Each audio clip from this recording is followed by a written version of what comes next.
Hello everyone, welcome to Primetime Recaps. Today, I'm going to be explaining a movie titled Like Mike, released in the year 2002. Warning. Spoilers ahead, watch out and take care. The movie opens with a teenage boy named Calvin Cambridge, who lives in Chesterfield Orphanage with two of his best friends Murph and Reg.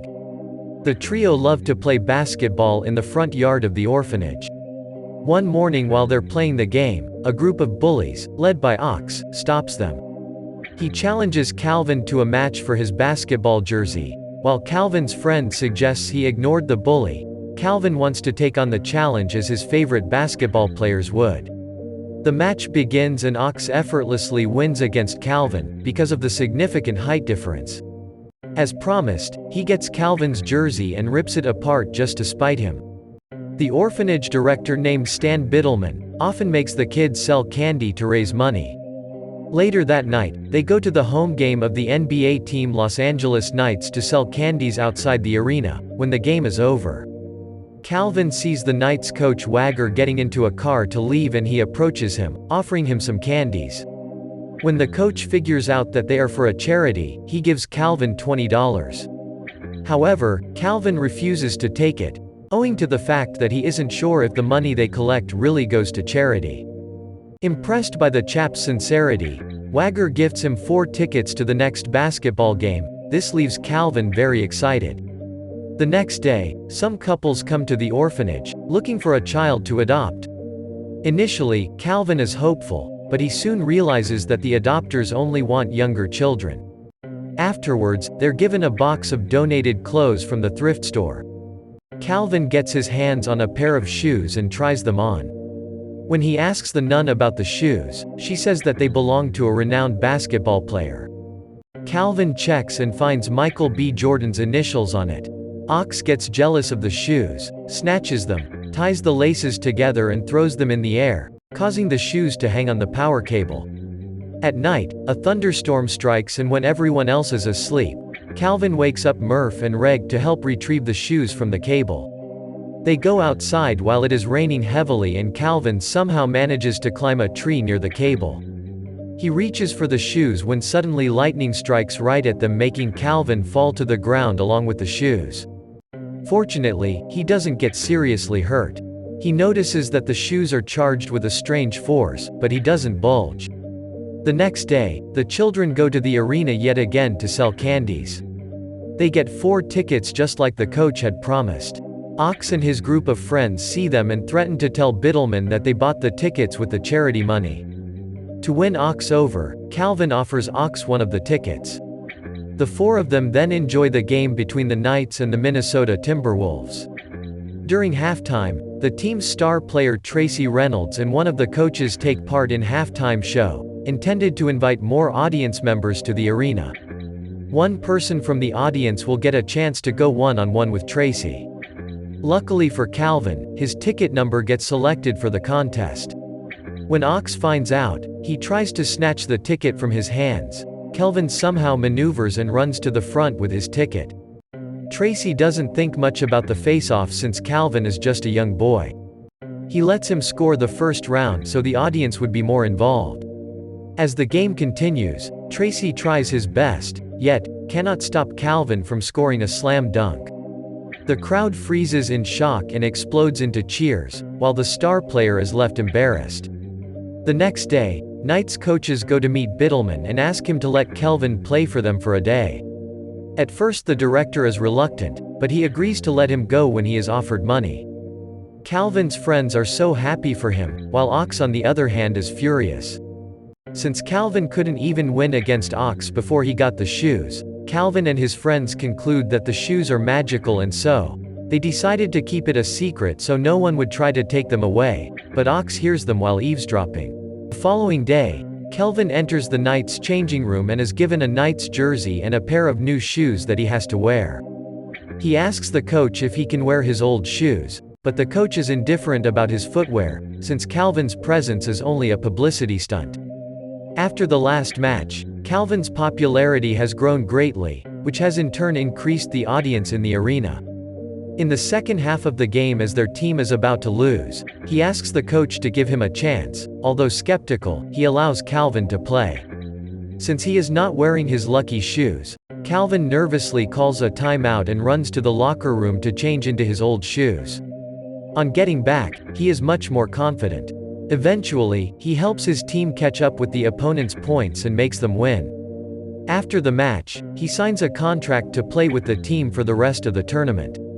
He is in the orphanage packing up to leave for the tournament when Biddleman tells him that the coach wants to continue being his guardian, because of the financial benefits.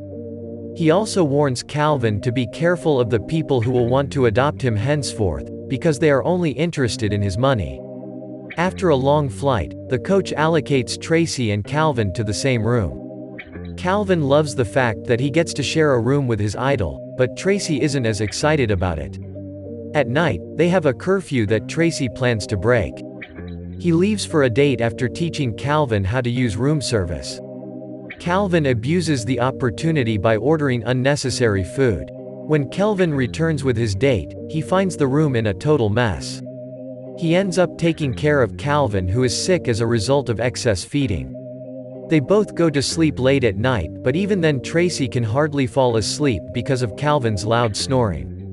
While they are preparing for the match the next day, Tracy is tired and Calvin accidentally reveals to the coach that they stayed up late at night.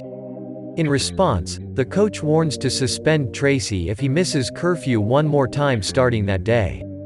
Calvin plays several games with the Knights and helps them win them all. Soon after, he begins to go for several press conferences and makes a lot of money. He buys gifts for everyone in the orphanage with the money. Soon, he also wins the NBA slam dunk competition and becomes the most talented rising basketball star. The next time the team is at a hotel, Tracy goes to the pharmacy to buy sleeping pills and allergy medicines to ensure he sleeps well, before the next day's match. To Tracy's discomfort, Calvin joins him for the ride. On their way, Calvin, on inquiring about Tracy's parents, finds out that Tracy has a father with whom he doesn't speak. This seems strange to Calvin, because he would do anything to have good parents. Tracy claims that he doesn't want to talk about his family and keeps driving. He doesn't pay attention when the cashier gives him the pills, and so, he takes a sleeping pill, instead of an allergy pill. As a result, he falls asleep before he can start the car and get back to the hotel. Calvin, already aware that the consequence of missing the curfew again is that Tracy will be suspended, he manages to drive the car back to the hotel. Calvin is suspended the next day for going on a joyride, and Tracy feels bad that Calvin got punished because of his mistake.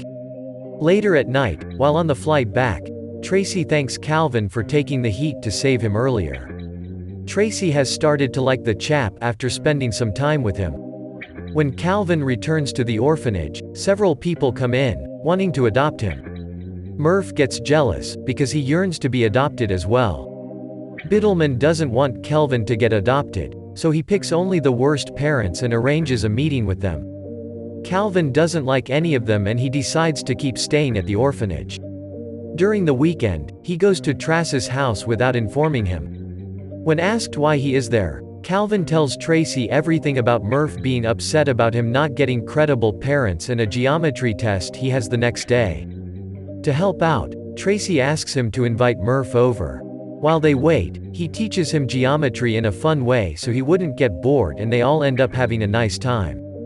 Calvin later tells his friends about Tracy and his father's relationship, and they suggest he helps them reconcile. Following this, Calvin meets with Tracy's father and brings him to Tracy's house, but Tracy is furious at Calvin for invading in his privacy. The next day, the Knights have a match against their biggest opponent, the Toronto Raptors, but Calvin and Tracy have still not resolved their differences, and this causes them to lose the match. The coach scolds the team for degrading their performances in such a crucial game. Now, they only have one last match which will determine if they will enter the playoffs or not. Later on, a couple comes to the orphanage asking to adopt Calvin. Biddleman urges him to give them a chance as he compels Calvin to wear new shoes to look presentable. Before leaving the orphanage, Calvin hands his lucky shoes to Murph, asking him to guard them with his life. When Calvin leaves, Murph wears them and tries to play like Calvin, but he fails and resolves to talking to a picture of his mother instead. Ox and his friends threaten him to tell them about the shoes. When he refuses, they take him to Biddleman, who burns the only picture of his mother. Murph helplessly tells them where the shoes are. Afterwards, Biddleman meets his associates and bets $100,000 against the Knights in the next game. Since he has hidden the lucky shoes, he is certain that Calvin will be horrible in the game. While Calvin goes on a dinner with his potential parents but he doesn't seem to fit in, Tracy meets his father and reconciles with him. Tracy misses Calvin terribly and talks to him. Before their next match, he wants to adopt Calvin, but refrains from telling him, after meeting his potential parents. On the day of the ultimate game, 20 minutes before, Murph calls Calvin and tells him about the shoes. Calvin rushes back to the orphanage to retrieve them while the other kids help him to tie up Biddleman. Calvin asks him where the shoes are and Ox goes against the group and tries to help Biddleman, but he changes his mind after Biddleman insults him as usual. Ox brings out the shoes from the safe and gives them back to Calvin. They all get on their scooters and ride back to the arena. Biddleman somehow frees himself and calls his associate to stop Calvin from arriving at the game, but the kids manage to maneuver them and let Calvin into the arena. As a last resort, Biddleman stands in front of Calvin so as to stop him from going further, but the kid hits him with his scooter and finally gets to the game. By the time he arrives, his team is behind by a large margin, but when he starts playing they soon catch up with the opponent's score. While playing, he gets tackled in the middle of the game and his shoes are destroyed. This makes him lose confidence as he believes his magic lies in the shoes, so he would never be able to score without them. Tracy motivates him by telling him that the shoes only gave him confidence, but the real talent lies within himself. In the end, Calvin continues the game and helps his team win. In a bid to spend the rest of his childhood like a normal child, Calvin tells his coach that he doesn't wish to renew the contract and he returns to the orphanage, which is now entirely different because of Biddleman's exit. Tracy tells Calvin about his plans to adopt a child, then goes further to ask him if he wouldn't mind being his son. Calvin agrees on the premise that Murph will also come with him. Their friend Reg is also adopted by a different family. The movie ends with both Calvin and Murph playing happily with Tracy in their new room. I hope you liked the movie. Please turn on the bell icon to be the first to watch our videos when we post contents like this. You can also suggest a movie you would love us to explain in the comment section. Thanks for watching.